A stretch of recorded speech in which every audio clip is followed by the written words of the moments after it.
So on today's episode, we have not just one elite marketer, but two elite marketers with deep expertise on advertising in the Meta advertising platform. And they're here to shed light on what's working now. It's a great episode you don't want to miss if you're selling direct to consumer and you're looking to scale through performance marketing. So on today's episode of the 2X eCommerce podcast, we have the pleasure of welcoming two accomplished experts in the field of media buying at scale for 8 to 9 figure brands, primarily on the Meta platform, Blake Pinsker and Torii Rowe. With a wealth of experience under their belts, they have worked with renowned brands like Movement Watches, Cots, Liquid 4, Manscaped, and Manssion Jewelry. Their expertise and insights have propelled these brands to new heights in the ever-evolving world of e-commerce. When I was pre-recording this episode with Blake and Torii, they mentioned something that stuck with me, which was that they want to burst the myth that Meta ads do not work. They went further on to say that the reasons social advertising, media buying will not or may not be working are down to two main reasons. First, there's probably an inadequate product market fit. And second is marketers are losing a lot of event data, up to 80% on Meta advertising platform, which they seem to solve. So why should you listen to this episode? First, you're going to get in some secrets of powerhouse brands. They share insights into strategies and success stories in top brands, particularly Movement Watches, and they speak a bit about Cots and Manscaped, but the Movement Watches insights were quite insightful. Second, you're going to understand the importance of like crafting brand Bibles for creative excellence. So we speak strongly about the need to have brand Bibles that dictate the kind of creatives you put out on social media or social advertising. Third is mastering the art of creative. So we delve into the winning formulas on how to create captivating ad content and how they test compelling hooks, messages, and copy points in a direct response advertising. We also talk about like the app stack and their view on the must-have tools and technologies in social media buying now, particularly on the Meta platform. And finally, I think, which is most important, you're just going to decode what's working, just staying up to date with the latest trends, strategies that driving results at scale for the brands that they work with. So they gave a lot of insight. So if you're looking to essentially get a scoop on how to go about just smarter media buying on Meta, then pay attention. And so without further ado, let's get started.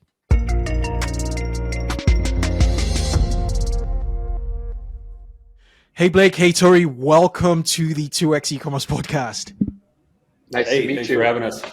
I've been looking forward to this one. I read both your resumes and I was like, okay, we haven't done a media buying, particularly a paid social episode in a long time. And here's the reason why we need to do it now, right now. So pleasure having, you both. Where you each dialing in from? I'm in Denver, Colorado. Okay, that's Torii. I'm in New York. And Blake. Okay. Yeah. All right. So who do I start with? I probably will start with Blake. Blake, please give me your genesis story and how it sort of connects to what you're doing now. To just connect the dots as far back or as near as you can. I'd just like to get some context as to who you are. Sure thing. I'll give you a brief overview of my journey. Mm-hmm. So my journey started actually back in college. I became insanely passionate about consumer behavior, marketing, and branding. And that was around the start of the e-commerce wave. And I actually tried to start a few companies, failed miserably, pre-Facebook ads, pre-influencer marketing. And I decided to get a real job in real estate. And so there in real estate, I quickly discovered that I didn't care about doing real estate because I was more passionate about marketing. And so I started working on the side for a little known company called Movement right after they had crowdfunded. I was the first employee at a company called Movement. Right place, right time. Movement obviously caught that e-commerce tidal wave. My sole responsibilities there were mainly running social media. I was also, when I came in, the first thing I did was built the brand identity and content strategy for Movement. Once we started to tinker with paid ads on Facebook, our lives changed forever. We became an early advertiser on Facebook. I think some of our biggest days we were spending upwards of 3 million on paid ads on a variety of channels. Yeah, it was crazy times. And we learned the ins and outs. We learned what works and what doesn't on, everything from Facebook. We built a huge influencer marketing channel. We were working with thousands of influencers a year. We scaled TV. We scaled, obviously, we're running Google ads. TikTok wasn't really around yet, but we were starting to dive into that once TikTok did come out. But the backbone of the business was really Meta ads. And we scaled the company from 0 to 100 million in 5 years, which it went by in the blink of an eye. But around that time, I really wanted to share what we learned with other people that I knew. And I went to college with the founder of Cuts Clothing, my good friend Steven. So started to work with him and advise him at an early stage. And obviously Cuts turns into a huge success story. We're also close with other brands such as Liquid IV, Manscaped, Truff. And we saw those brands start to blow up, really following the same playbook and the same strategies. And so after we'd sold the company, I decided my next move was to take that playbook and rinse and repeat what we did at Movement. And so now we're working with startups anywhere from people who are just starting to 8-figure brands that we're trying to get to 9 figures now. And so our main core competencies at DREAMLABS are paid ads. We do media buying for all paid social channels, and then also do creative. And I'll let Torii. Yeah, go ahead. Yeah. Dreamland. Yeah, Torii, please go for it.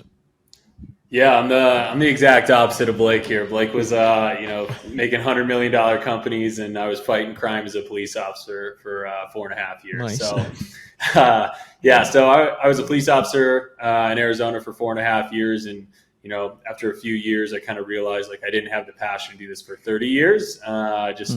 Long time wasn't for me, and wanted to kind of keep expanding, keep learning, and things like that.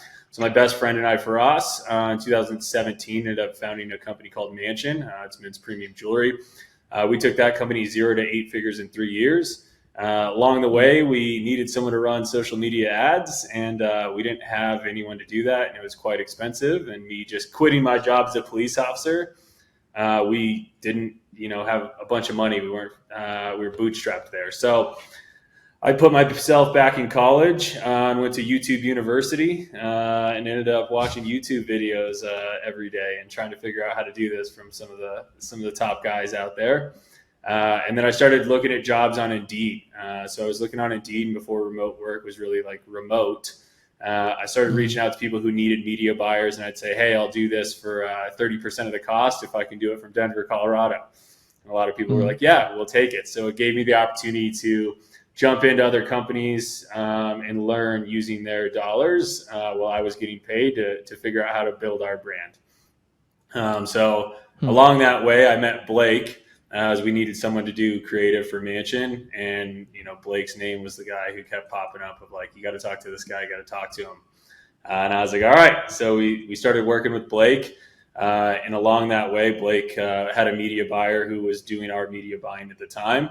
And Blake was like, hey, listen, you're one of the best media buyers I know. He's like, I'm going to be honest, you're probably better than the guy who's running your ads. You should probably just run these ads.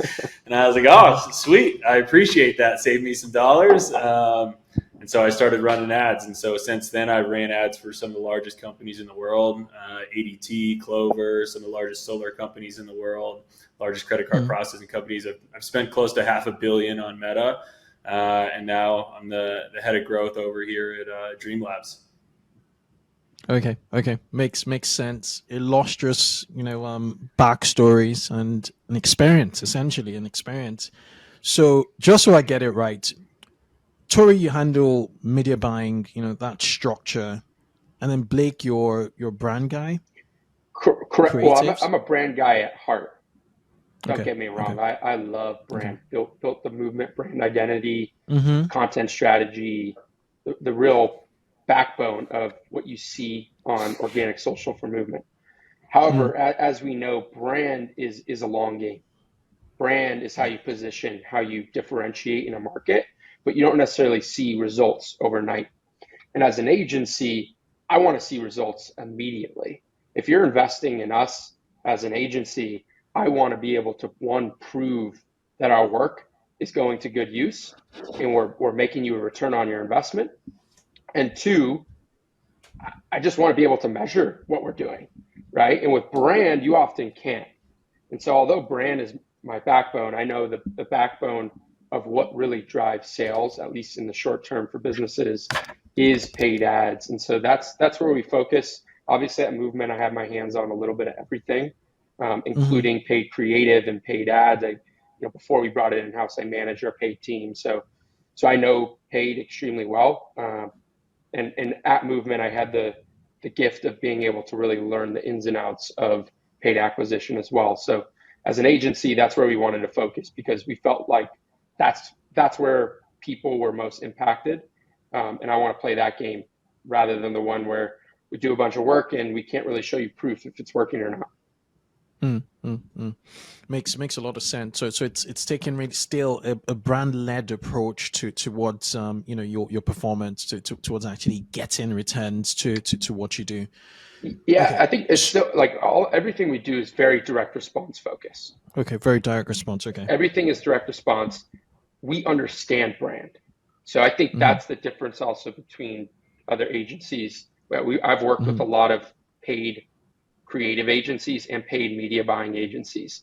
If they don't understand brand, there's oftentimes conflict and you butt heads. We're still going to produce creative that we know is going to convert, often very direct response focused.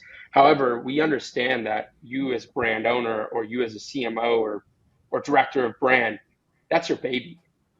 So when you have guidelines or when you have a spectrum of styles of content or the tone of voice that we can and can't speak on, we try to do our best to follow within those lines, and we get it right. We're not going to fight you over something that's subjective that you feel very strongly about with your brand. So I think that's the big difference is we get brand, but we're still trying to really drive sales at the end of the day with direct response creative. I got it. I really get that, and I like that very much so because the parameters you need to sort of operate within for brand, um, even if you apply it to performance or direct response. Mm-hmm. Question I have is, what have been the essentials from a brand perspective that makes it very much ready, prepared for scale on the direct response end, particularly in digital channels such as Meta? What do your best clients do really well from a brand perspective, to get your work Mm-hmm. to really deliver the ROI they seek? Yeah, so I'll split those two out and then I'll let Torii share his insights as well. So from a Mm-hmm. brand perspective, I think brand is one. Are you communicating with a large enough or niche enough target market where the way you're speaking is resonating with them? The way you're carrying the brand, the identity of the brand, does it resonate with that market, right? Can you build a community on the backbone of that? That's what brand is in its core. And I think any D2C company needs to be focused on having that. Otherwise, you can't differentiate in the market. And the second a competitor pops up with a similar product or tries to sell something for cheaper, you're going to be knocked off. I think a good example of this is athletic greens. There's 100 different products that are selling a very similar thing to athletic greens, but nobody branded it as well as athletic greens. And that's why they own the market, even though there's 100 different products just like athletic greens that you could go get at Whole Foods, you could buy on Amazon. But a lot of people just want athletic greens because that brand experience, right? The way they make you feel.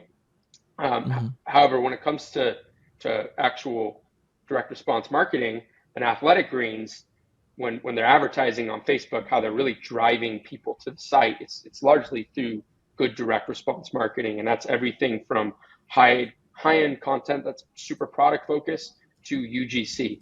And so that's where we focus. That is what's working best on the platform right now. It's a handful of creative mix. Different brands see different stuff work, which we'll maybe dive into a little bit later in the call. But I'll let Torii share some context on what he feels as well. Yeah, I think you kind of hit the nail on the head. I think the biggest thing for brand is like how you make people feel. I think a lot of companies can get someone to buy one time. A lot of good websites out there and stuff like that. But like when you first get that packaging and you unwrap it, of like how that makes you feel, or like, you know, when you get a t-shirt, or when you get a brand new watch or necklace or whatever, that the way you carry yourself and how it makes you feel, that's what I feel like brand is. And I feel like brand is a huge retention effort as well. A lot of people have that first time good purchase, but like, you ever had that package you're so excited for and you unwrap it and it's just not what you expected? You're so disappointed. You're like, gosh, this is terrible. Like, I was so excited for that. That's the other side of the coin of that lack of brand, that lack of feeling that you were looking for. Sometimes the product's kind of what you expected, but the rest of it, the packaging, the thank you note, all that little extra stuff is what really like solidifies, like Blake said, when that next competitor does come around, do I stick with this brand? Like we said earlier, like Cuts Clothing, you know, they make you feel like this is the nicest t-shirt out there. There's a lot of t-shirt companies, but Borelli and the team over there has done such a good job of like, you get it and you're like, wow, this is worth the money. This is what I expected. And if not beyond what I expected. And this is why I'm going to continue to come back to them. Yeah. I had a rant about a service I was delivering with my co-founder this morning. I'm not going to mention the service, and I just said the reason I use the service essentially is just out of convenience, because I'm out in the countryside in the UK. There are not many of that particular service, but their service is crap. So the moment a competitor comes, I'll be the first to try that competitor, in order to just, let go of this crap service I know I'm getting. And it's the same thing with D2C experiences. And I cannot, I cannot disagree with you enough on the point you just made about that brand experience. You said brand is a retention effort. It's how it makes you feel to trigger another sort of purchase, which is brilliant. Speaking on brand, because I'm very brand first. We're very brand first in this company. So in this podcast, sorry. So we'll talk a lot about brand. This is a question to you, Blake. What was the process like? Two questions. What was the process like building out the brand identity for Movement? So a lot for Movement watches, that there were lots of moving parts at the time. There were the army of influencers. You said, you had thousands of influencers who were working with you on an annual basis. And then there was the brand itself. How did you get that tone of voice, that core, that soul? I equate brand to giving, to breathing soul to something, to a concept that people start to feel. And then, those are the questions I have. Sure. Yeah. So I had the luxury of coming on the Movement right after their Kickstarter campaign. So I started as an outsider. I watched that whole campaign go down. I grew up with Jake, the founder, so I knew Jake extremely well. Okay.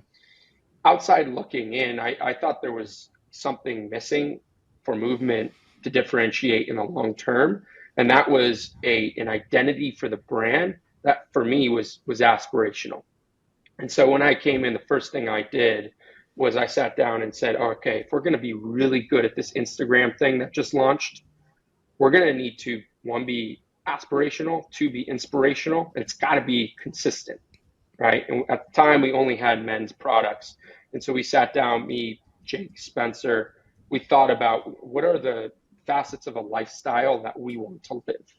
What is the type of person that we want to hang out with? Who do we want to dress like, right? And now how do we now package that all into one identity?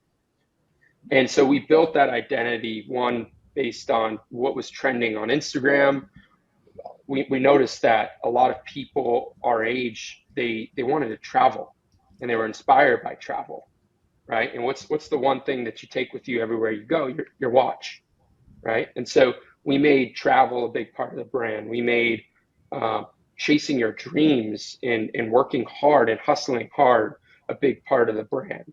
We made good fashion a big part of the brand, right? And so that was really the backbone of what we built. We started with a brand Bible where we went over, here's the tone of voice, here's how we speak, here's how we don't speak, here are the types of people we work with in terms of influencers and creators.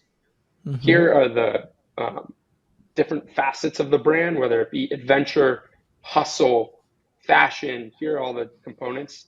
And then we obviously built out personas too, right? And so we knew no matter who we hired or how big the team got, how big the company got, we could always refer back to this Bible or this document where we could say, listen, everybody's going to have their own opinion, but this is movement.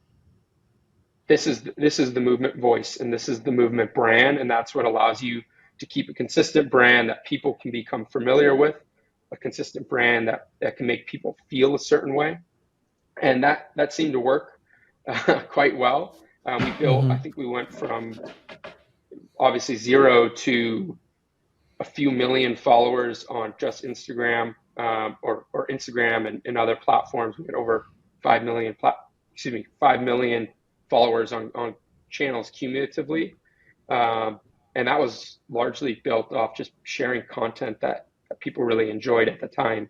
I think times have changed a little bit in terms of like what content is hitting now. I think people want to see behind the brand a little bit more, the people behind the brand, with Instagram stories and channels like that. And so we started to lean into that more too at the end of my time there.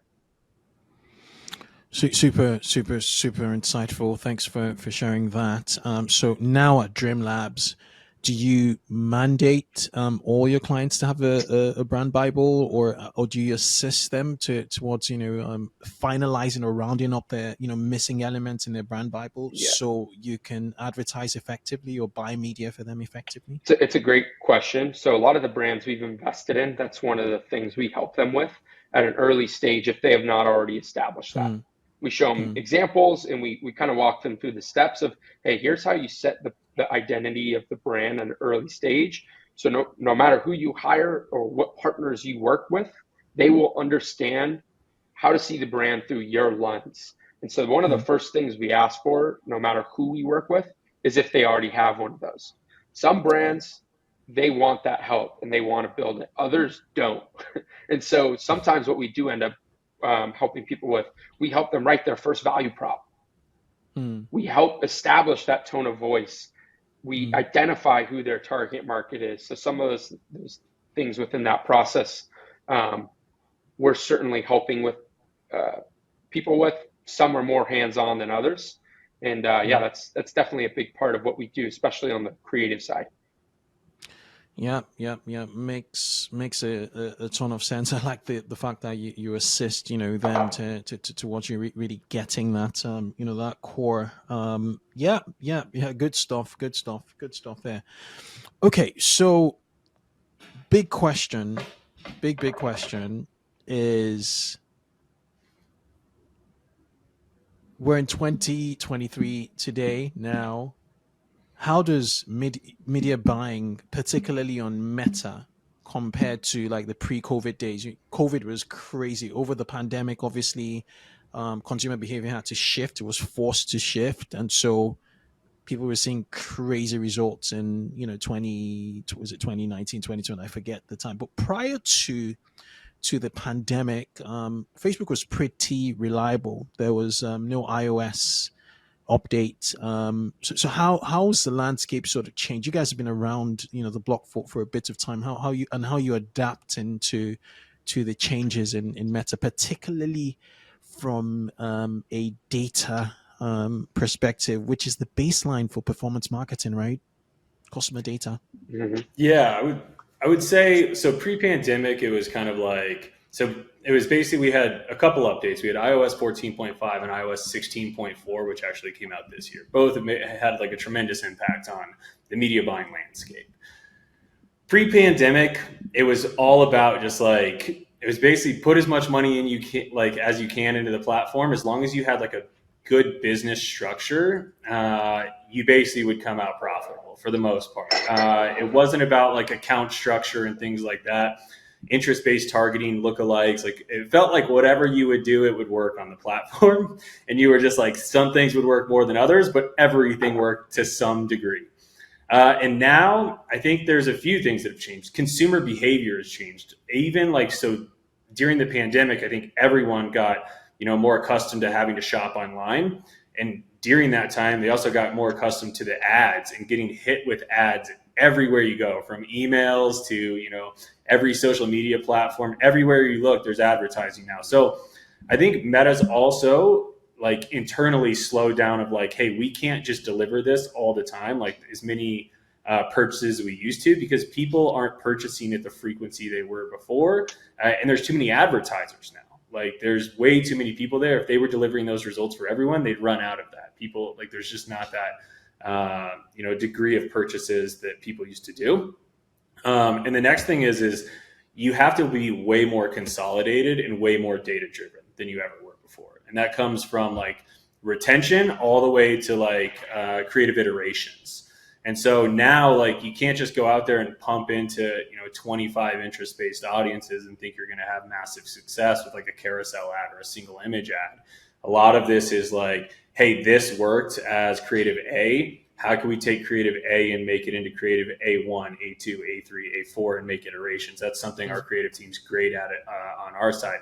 So it's so much more about the creatives now than it ever was before. And it's so much more about the account structure, the testing structure.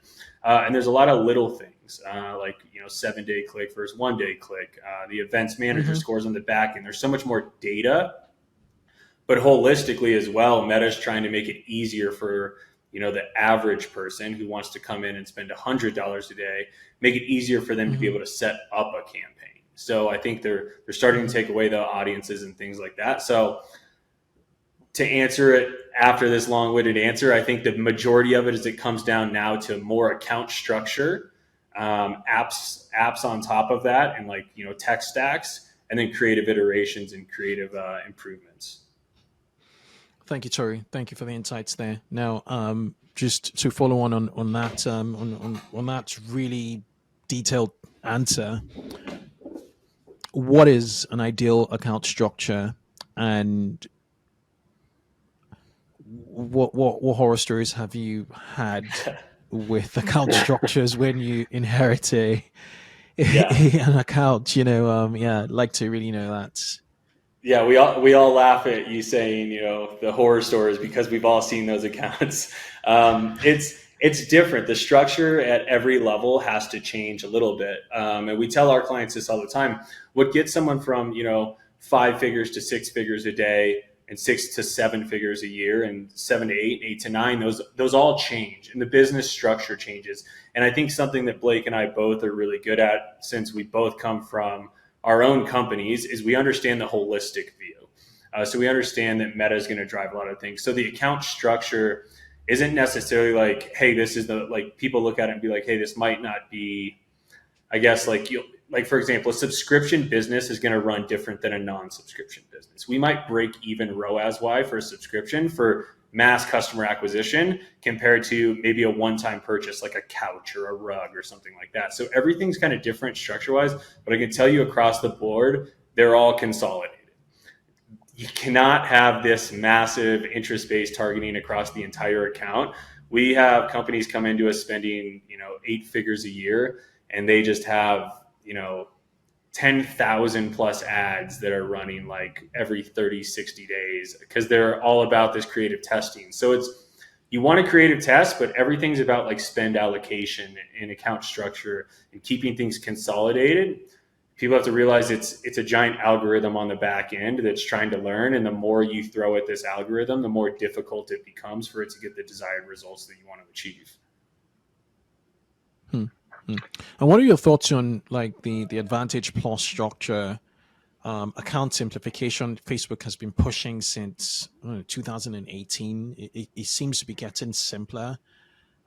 should people pay attention to that, a lot? And then you also mentioned, just the attribution window, 1 click versus 7 days, and then there's view counts, the views to factor into that. Yeah, would love your thoughts, please. Yeah, so ASE is an interesting one, and I think everyone's still kind of learning about advantage shopping. So I've worked with the beta team directly at Facebook on these campaigns, which is kind of cool. So I get some insight. What we've kind of ended up realizing is ASE is basically retargeting now. Whether people think it is or not, it's a different algorithm that is basically retargeting. This comes directly from Meta themselves. And so one thing is ASE has always been one of our best performers in most of our accounts, but there needs to be this direct correlation between still running your interest-based audiences or your broad audiences with creative testing and then having an ASC campaign. I've yet to get to an account that just single structure ASC campaign only. It's usually like we have an ABO 1-day click setup, and we're doing some creative testing and scaling those. And then we have an ASC on the side. They might run 50-50 or 70-30 top of funnel to the ASC campaign. But that's kind of what we've seen work best for us. And then everybody's messing with this existing customer budget cap as well, from 0% to 30%, et cetera. I feel like it's changed on every campaign I've done, but I can tell you the best performer for us, and I recommend to everyone, is your Klaviyo customers or whoever your ESP is. We directly tie in all of our customers to the back end. And you'd be shocked like how many companies don't even have an audience tied into that. We get into a lot of accounts and they don't even have an audience tied into the ASC. And that's the whole point of it, is to leverage your customer base from an external source to continue to improve, which is not just the pixel. And what are your thoughts on lookalikes? So based on like that customer core, for instance, back in the days, again, you'd have lookalikes based on your top on CLV. Facebook had a feature for that. You could target if you had the data, lookalikes of your top 1,000 customers, and Facebook would spit out lookalikes, and they would work. You do 1% to 10% in different sort of ad sets and all of that stuff. So how reliable are lookalike audiences now on Facebook or on Meta? Yeah, so this is a hit or miss, because I feel like lookalikes are still there, especially at like that mid-range level, like those companies sitting right around 7 figures. That mid-range, it feels like they still work, but they don't have the scale capacity that they used to have. So you might be able to get some good fast purchases out of a lookalike audience, but it seems like they failed pretty quickly after that. They don't optimize like they used to, and a lot of that is because if the lookalikes a pixel based with Facebook, we know that a lot of those pixels aren't getting the data that they used to get since iOS 14.5. So there's not as many events and stuff coming in to fire those. So you need like this massive amount of data, which costs some people too much money for their customer acquisition costs. They don't have the margin in there to be able to spend to make those lookalikes profitable. So they can be there, but they're not the scale that they used to be, where like you said, a 1%, a 3%, 5%, things like that. I do think they still work. I actually know they still work because I also use them in lead generation. And I can tell you that the lookalikes in lead generation have a higher sales percentage than interest-based. I know this is e-commerce, but I can tell you that the quality can still be there. But it's just not at this massive scale that you're going to find with a broad-based audience. Interesting. Now, this question I'm about to ask is towards both of you, Blake and Torii, and it has to do with the fact that you mentioned the importance of testing across the board, particularly within campaigns, and the one bit of the entire system of the account management system you mentioned was obviously creative testing. Question is, are there other critical testing points, like media buyers or brand owners or operators listening to this episode should be should just pay attention to? One, and within the creative testing, what are you doing? Is it like you're saying, okay, the first 3 seconds, let's change it, this transition, let's change? Where is the detail in creative testing, or do you just swap complete creatives, a way, knowing that one has worked. Okay, we leave that. You create a slight variation. So, what are your variation points to understand that there are gains to have, efficiency gains to have? Sorry, another sort of hamburger question, just bolted up with question on question. Torii actually just made a few videos on this topic, so I'll let him take the mic. Okay. Yeah, you're good. So like that's probably our bread and butter over here at DreamLabs. Like this is what we do best. I feel like is media buying and creative have to work closer and closer together than ever before, and I think that's like what we do really well. So with creative testing, you have your testing campaigns and everything's graduating up. We know that, like graduating to your scale campaigns. That's kind of how we run things. But yeah, basically what we're going to do is we're going to come back and analyze your top 2, 3, 4 performing creatives. And we're going to go back to our team, which is Blake and the guys. And we're going to say, hey, listen, this is what we're looking at. This video or this image performed best. We need remixes or iterations of this. There's a lot of ways to dice this up. This can be the thumb stop ratio, which is 3-second video views divided by impressions. So that's how many people stopped while scrolling through Instagram or Facebook and actually watched that video for 3 seconds. If that's low, let's say 15% of people are stopped and watching it, that's going to be the creative focus for us right now. We're going to come in and say, hey, we want to try to get this to 30 to 50%, because it's just like you analyze your funnel top down. We do the exact same thing from the creative standpoint. From front to back, we have to analyze it. Trying to fix the click-through rate in the middle or get new UVPs in there, it's not going to work if only 15% of the people are stopping. We need to get a higher percentage of people to stop. And so that's kind of how we do things. I'll let Blake kind of go into kind of how they break that down on the creative side and what those changes might be and things like that. Yeah. To Tori's point, a lot of it is iteration. We'll come in and they have a home run ad, but we'll notice that the thumb stop or the click-through rate is low. And so we don't want to try to reinvent the wheel in this case. We want to first try to improve the performance of something that's already winning. And so we'll chop that up. Let's say at first they show someone face the camera. Well, maybe we try the product in somebody's hand first, or we try a better hook where we have a text-to-speech app, or we have that creator give a hook that's going to get people to stop in the feed better than him just diving straight into a testimonial, right? Him or her.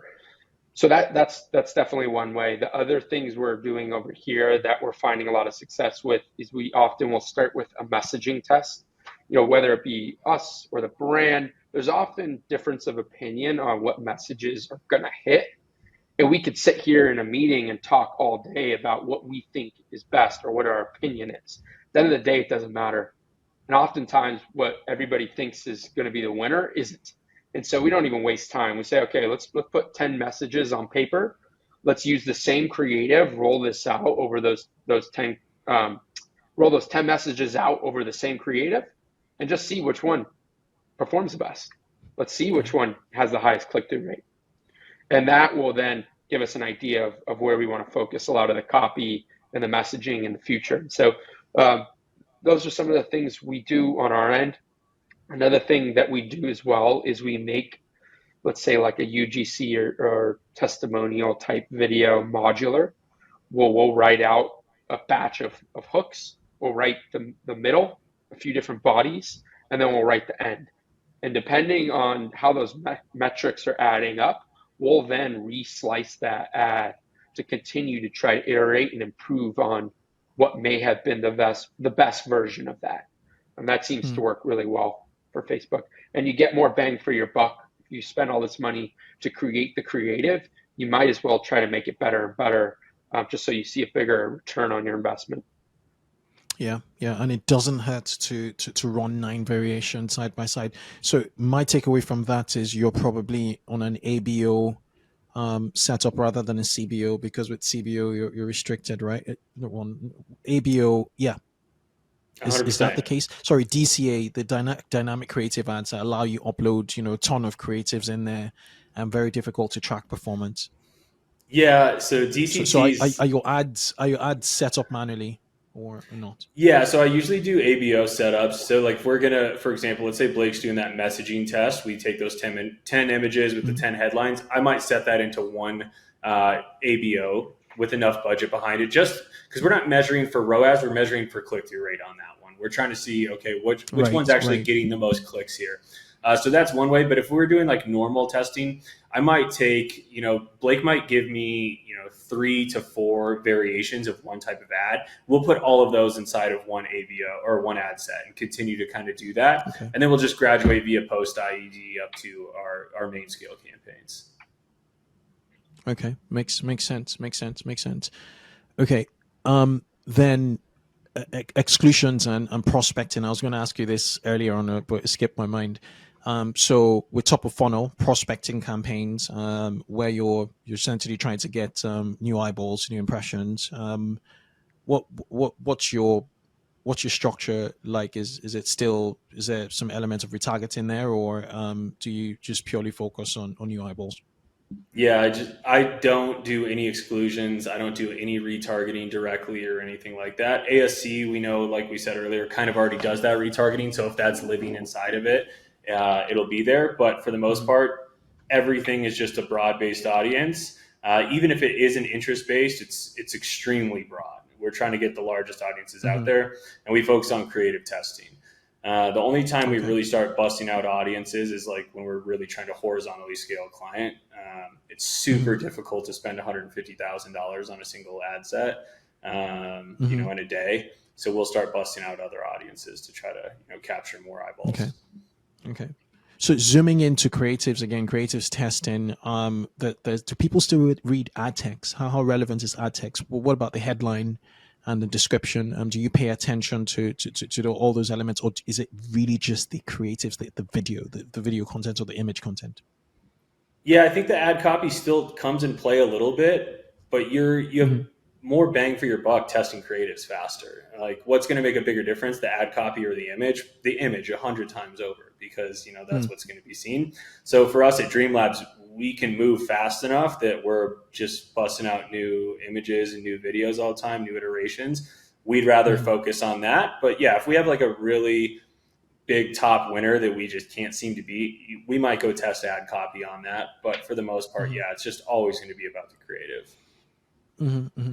One of the biggest challenges for brands is just their ability to be content creators. So the ability to deliver creatives as fast as the agencies want them to. So with working with DREAMLABS, is it a completely hands off thing from a creative standpoint? Obviously they've given you a brand bible, they've given you initial creatives they've had, you have your do's and don'ts from a tone of voice perspective and messaging perspective. So you just take it and go with it, or is it still a collaboration with the brand owners? Yeah, so content, as you know, is a never-ending flywheel. And so what we don't do is content specifically for other channels outside of paid. We've shot TV ads, we've shot social content. We've actually stopped that just because it had been a bit of a distraction from what we were trying to do on the paid side of things. And so we're solely focusing on paid creative, and we do everything from high-end content shot on a Red camera to UGC shot on an iPhone. And we'll really just go all in on whatever's working the best. Continue to test new things, like 80% what's working, 20% trying new things. But we're really just trying to get a feel for what's working in the account. But a lot of brands, we notice they're still creating a lot of creative on their end. And that for us is great, because that's more we can add to our arsenal. And so it's typically pretty collaborative. Some brands, they don't do creative on their end, and so we'll do the load of it. We could do 360 everything, like I said, but a lot of them still want to create that content for their site and for their socials that we might not be creating. And so we end up using that and remixing that for our ads as well. So to answer your question, it's a little bit of both. Typically, it's a lot of creative just because of the sheer amount of content that these brands need to create for their daily channels and their daily marketing anyways. But yeah, it's a mix. It depends on the package and who we're working with. Okay. Makes sense. Makes sense. Makes sense. Makes sense. So the consensus here is it really should be optimized for collaboration rather than silos. Yeah, I Okay. think silo when it comes to creative, especially when you're the more minds you can have giving new ideas, the more Mm-hmm. inspiration you could source from other people. Uh, I know you want to talk a little bit about AI today, but it's almost like, uh, would you rather have AI where AI is pulling data from multiple sources to come up and generate answers for you? And that's where collaboration, I think, really benefits you. Because I only Mm-hmm. see X amount of ads, I only get so much inspiration, I only have a certain amount of ideas. But now when we bring a whole team into that and their team, we all have different set of eyes. And I think that really helps the end product when we're able to have all of our minds put together to build this one machine to create all the creative that we're creating.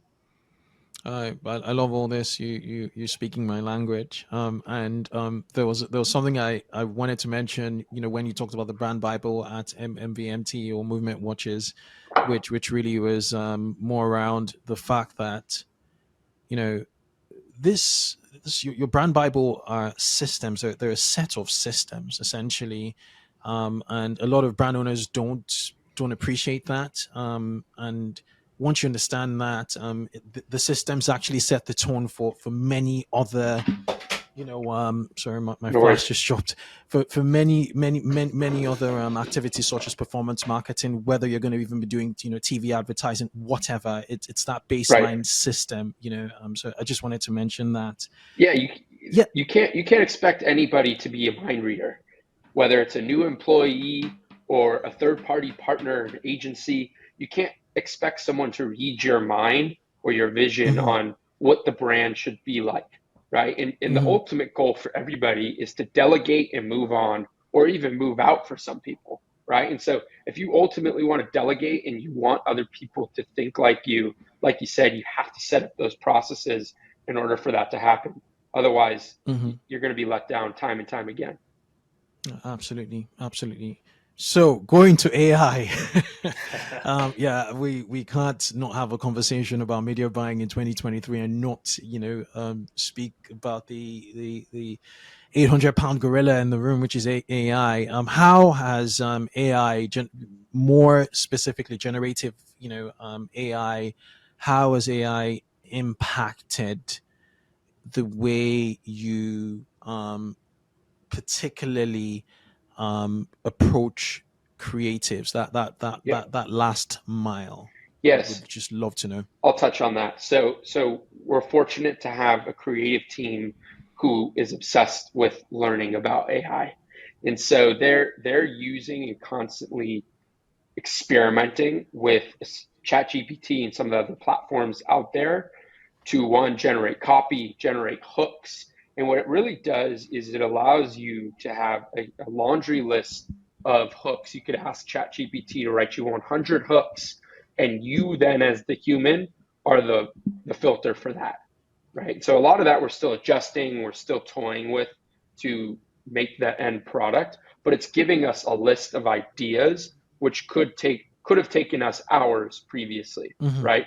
Hmm. And so it's not Hmm. necessarily writing any of the final hooks, messages, or copy points or scripts, but it's giving us a long list of ideas to pick from, which we may not have thought of on our own. And so Hmm. there's a lot of awesome stuff there. Now, on the actual creative or video or photo side of things, this is good timing because we actually experimented with something new yesterday that seems to be doing pretty well in one of our accounts.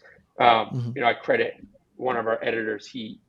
He's absolutely brilliant, and he delivered the recent folder of creatives, which he initially just had images to work with, and he wanted to make some videos out of these images, and so he used an AI software to essentially turn these images into animations. I mean, those Hmm. seem to be performing quite well, at least out of the gates. So, yeah, some really cool stuff there. I don't think it's long before we see AI actually editing full videos for us and doing some of the back end work for us on the creative side of things, or even developing images. CGI is one that makes a lot of sense.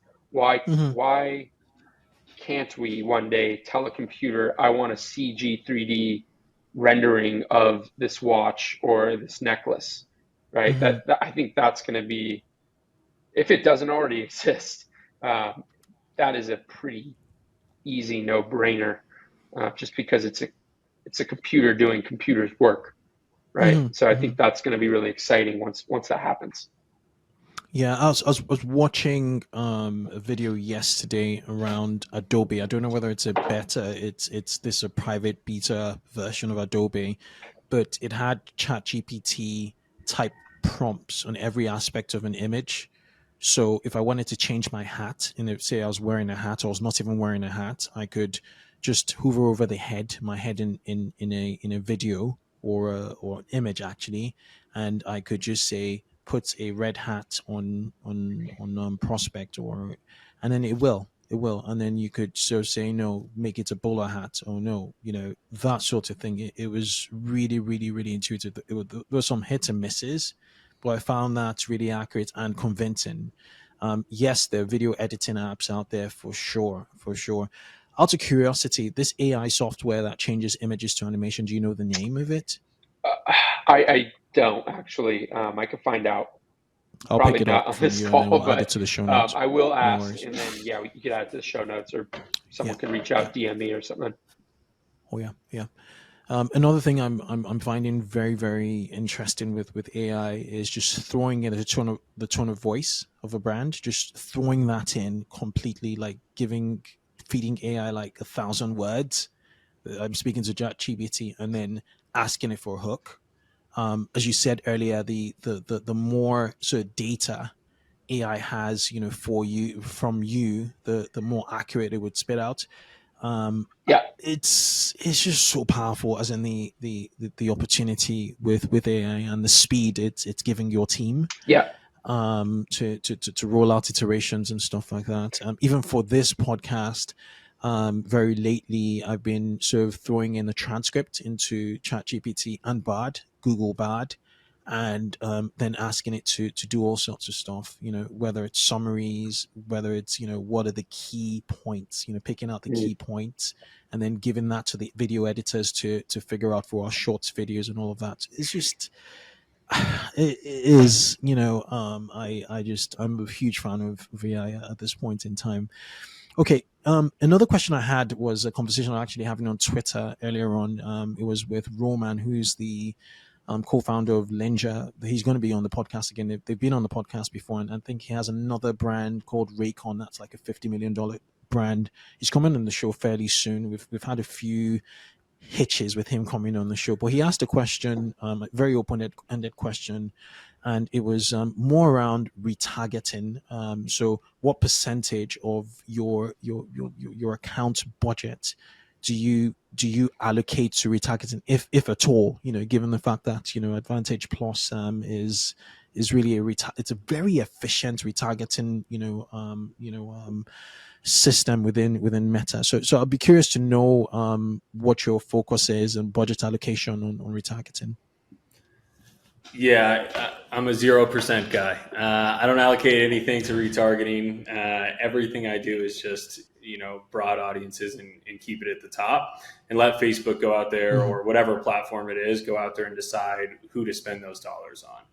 There's no way. I mean, there's a lot of smart media buyers out there, but there's no way we're smart enough to pick exactly what it should be doing by saying like, this is who, like, we used to bust it out of like 7-day add to carts, 30-day add to carts, 90-day add to carts. Everybody remembers those days, but there's no way that now at this point, with how much data is in the back end of Meta, that we're going to come in and say, hey, this is like the best audience you should go retarget.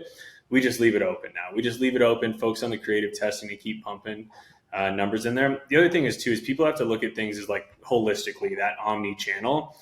The more people we can just get to the site, the better off you're going to be long-term.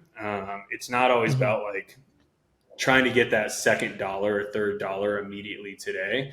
I feel like sometimes, you can lose the balance. Like when people retarget, you lose the balance in an account. So if you're retargeting to like at a 3.5 ROAS, people just keep raising those budgets and raising those budgets. But you also have to realize you're burning the funnel too. It's just like when you run a sale and you burn the funnel out and then you got to rebuild the funnel. It's the same thing. There's this fine balance for you to try to figure out in the account.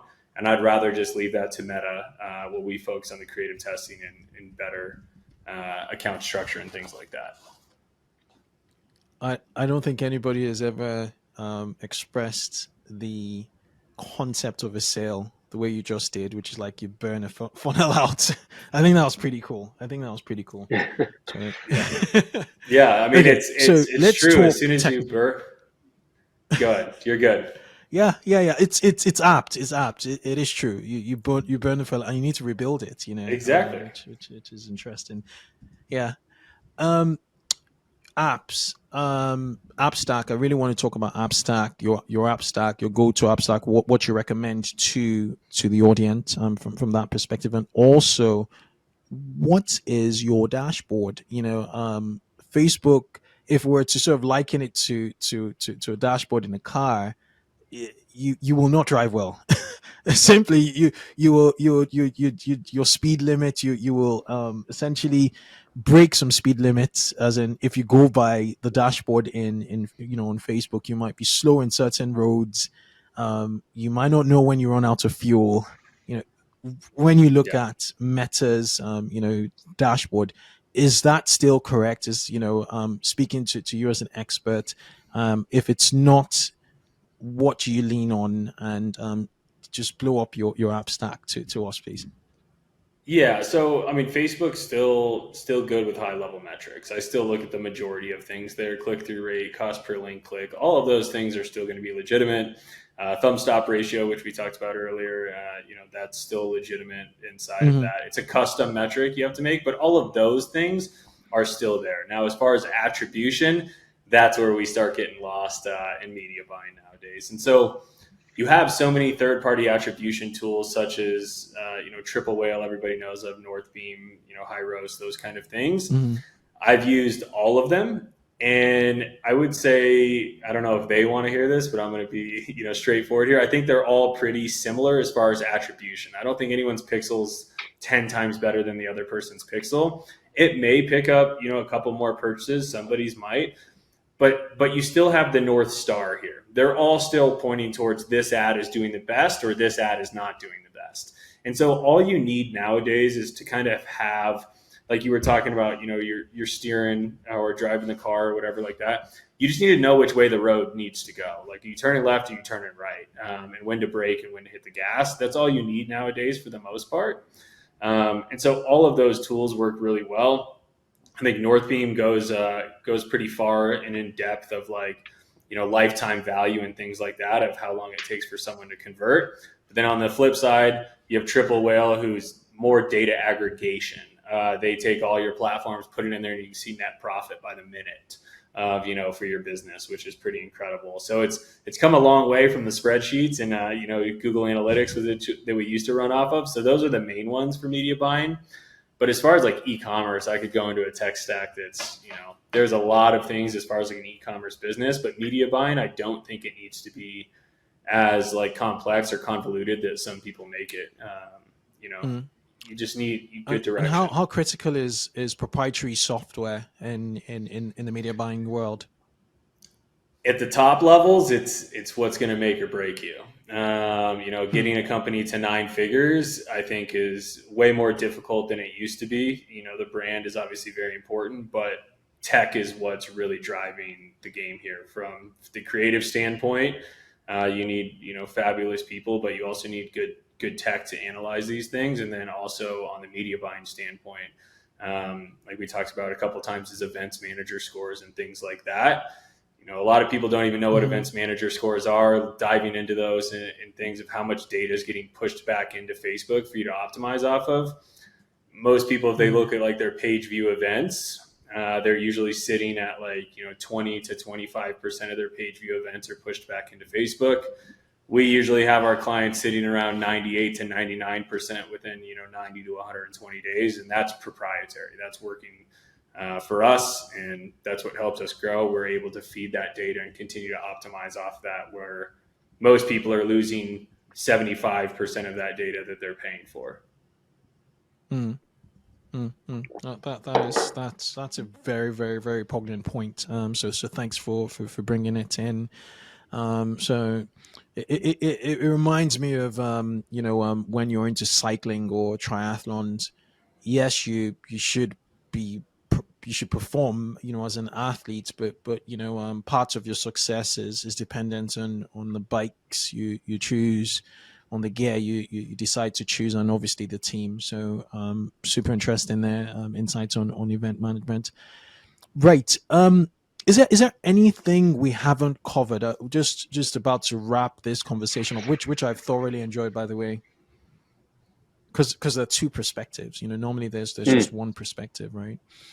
Thank you. Yeah. Is there anything you think we should talk about that I haven't really covered just yet? Yeah. Let me first ask you this: most of your listeners, what types of roles are they serving, and what size company is most of the audience? Maybe I can give you an answer based on that. So the people who reach out to me directly, they're either operators or they're working for operators that are like 10 million plus. So they tend to be like Shopify plus merchants. Most of the ones who stick around for a bit of time. Got it. Yeah, I think one thing that I'll share for people who are hitting a glass ceiling at that stage, I think that there are a few things that you really need to look deeply into. One, product market fit, right? Am I really doing something different? Is my product at a good enough price point and high enough quality where this is really scalable? And I think that's number one, because no advertising channel, no creative will really matter at the end of the day if you don't have good enough product market fit. You might hit a glass ceiling. If you have that, the second thing that I think is a misconception right now, that the best brands in the world, they're still finding a ton of success on Meta, and they're still scaling on Meta. The landscape has changed, and the problem is a lot of people are still using 2015, 2016 strategies, pre-iOS 14, pre-COVID, right? And those strategies just don't work anymore. And so I think it's important that you look at the brands that are doing really well still. You reverse engineer what they're doing, especially on the creative front. But then you also say, okay, what do we lose with iOS 14?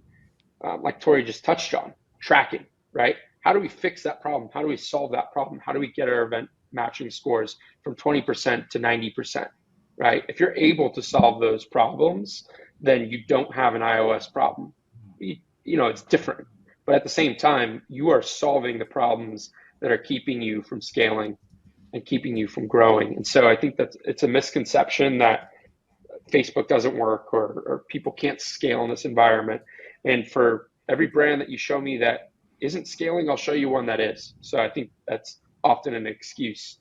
I can find you a handful of success stories, people who are absolutely crushing it right now. And so I think that everybody has that opportunity still. Fair point on differentiation and that product market fit to really open up that runway, for you to grow the scalability runway. Right, chaps. It's been a pleasure, having you both in.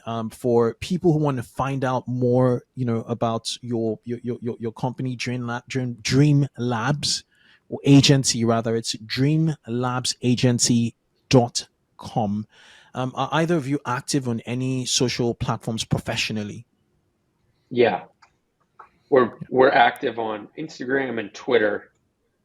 Okay. Yeah, so maybe you can put the handles in the show notes. We'll link to your website and your social handles in the show notes. What else can I say? LinkedIn as well.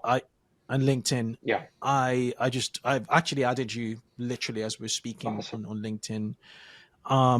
So great stuff. Look, I'm going to keep in touch. Continue to watch your work. Yeah, we're onto something, and I really love your ambition, the caliber of brands you've worked with in the past, and the ones you're supporting now. It's been a privilege speaking with you both.